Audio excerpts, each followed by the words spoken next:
আসসালামু আলাইকুম, কেমন আছেন সবাই? আশা করতেছি দেশ ও প্রবাসে যাই যেখানে আছেন আল্লাহর রহমতে ভালো আছেন, সুস্থ আছেন। আজকে আমি ঢেঁড়স দিয়ে ছোটো মাছের চচ্চড়ি করব। আমি ছোটো মাছগুলো কেটে ধুয়ে পরিষ্কার করে নিয়েছি, ঢেঁড়সটা ধুয়ে আমি কেটে নিয়েছি। আমি তেল আর পেঁয়াজ, ঢেঁড়স আর ছোটো মাছ আমি দিয়ে দিয়েছি। এবার আমি এক এক করে মশলাগুলো দিয়ে দেবো। আমি যেহেতু এখানে ঢেঁড়স ব্যবহার করেছি সেজন্য আমি সব মশলাই ব্যবহার করব। ধনিয়ার গুঁড়া, হলুদের গুঁড়া, মরিচের গুঁড়া, জিরার গুঁড়া, রসুন বাটা, লবণ, সব আমার মশলা দেওয়া হয়ে গেছে। এবার আমি ভালো করে চটকে নেব। আমি আলতো হাতে ভালো করে চটকে নিয়েছি।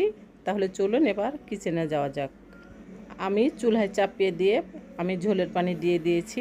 আমি গ্যাসটা অন করে দিয়েছি। এবার আমি ঢাকনা দিয়ে ঢেকে দেব। রান্নাটা আমার প্রায় হয়ে এসেছে। আমি আর কিছুক্ষণ রান্না করে আমি নামিয়ে নেব। রান্নাটা আমার পুরোপুরি কমপ্লিট। দেখতে যেমন সুন্দর হয়েছে, খেতে দুর্দান্ত স্বাদ হয়েছিল। ঢেঁড়স দিয়ে ছোট মাছ, বড় মাছ, চিংড়ি মাছ সব মাছই রান্না করলে খেতে খুবই স্বাদ হয়। এরকম যদি একটা তরকারি থাকে গরম ভাতের সাথে, অন্য আর কোনো তরকারি লাগবে না, এক প্লেট ভাত নিমিষে খাওয়া হয়ে যাবে। তাহলে আজকের মতো এখানে বিদায়, আবার নতুন কোনো ভিডিও নিয়ে আসবো। আল্লাহ হাফেজ সবাইকে।